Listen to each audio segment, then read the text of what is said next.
പ്രതി മദ്യപിച്ചിരുന്നു എന്നൊരു കാരണം പറയുന്നു. മദ്യപിച്ചിരുന്നു എന്നതല്ലാതെ ഇയാൾക്ക് ഏതെങ്കിലും തരത്തിലുള്ള ഒരു ക്രിമിനൽ പശ്ചാത്തലമുണ്ടോ? ആ രീതിയിലുള്ള കൂടുതൽ വിവരങ്ങളുണ്ടോ? ഇയാൾ എങ്ങോട്ടാണ് പോയത്? അത്തരം വിവരങ്ങൾ ലഭിക്കുന്നുണ്ടോ ഇപ്പോൾ? സ്മിത, തൃശ്ശൂരിൽ നിന്നാണ് ഈ പ്രതി ട്രെയിനിൽ കയറിയിട്ടുള്ളത് എന്നുള്ളതാണ് പ്രാഥമികമായി മനസ്സിലാക്കുന്ന കാര്യം. ആകെ 6 TTRമാരാണ് ഈ ട്രെയിനിൽ ഉണ്ടായിരുന്നത്. ഒരാൾക്കാണ് ഇതിന്റെ ചുമതല ഉണ്ടാകുക. മറ്റ് 6 പേർ, വിനോദ് അടക്കം 6 പേരാണ് ഉണ്ടായിരുന്നത്. അതിൽ അങ്ങനെ യാത്ര തുടരുന്നതിനിടെ ഈ പ്രതിയോട് ടിക്കറ്റ് ആവശ്യപ്പെടുന്നു. ഇയാളുടെ പക്കൽ ടിക്കറ്റ് ഒന്നും തന്നെ ഉണ്ടായിരുന്നില്ല, ഒരു ടിക്കറ്റും ഉണ്ടായിരുന്നില്ല.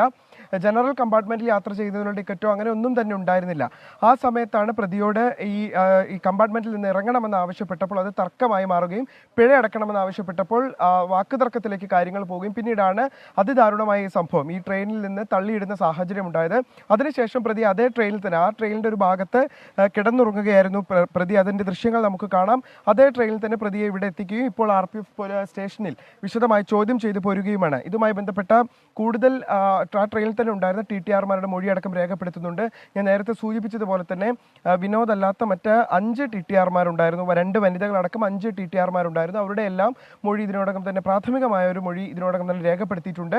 ഈ പ്രതിക്ക് ക്രിമിനൽ പശ്ചാത്തലം ഉണ്ടോ എന്നതടക്കമുള്ള കാര്യങ്ങളിൽ വ്യക്തത കൈവരേണ്ടതുണ്ട്. നേരത്തെ സൂചിപ്പിച്ചതുപോലെ തന്നെ എലത്തൂർ സംഭവം സമ്മാനിക്കുന്ന ഒരു വലിയ ഭീതി നമ്മുടെ മുന്നിൽ നിലനിൽക്കുന്നുണ്ട്. ആ സമയത്ത് തന്നെയാണ് ഇത്തരത്തിൽ TTയെ തന്നെ ആക്രമിക്കുന്ന അല്ലെങ്കിൽ കൊലപ്പെടുത്തുന്ന ഒരു സാഹചര്യം ഉണ്ടാകുന്നത്. എന്തായാലും കൂടുതൽ വിശദാംശങ്ങൾ ഇപ്പോൾ RPF തേടിപ്പോരുകയാണ്.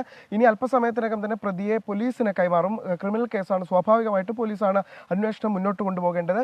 എന്തായാലും പ്രാഥമികമായിട്ടുള്ള ചോദ്യം ചെയ്യൽ ഇപ്പോഴും പുരോഗമിച്ചുകൊണ്ടിരിക്കുകയാണ്. ഞാനിപ്പോൾ ഉള്ള RPF സ്റ്റേഷനുള്ളിലാണ് പ്രതി ഉള്ളത്.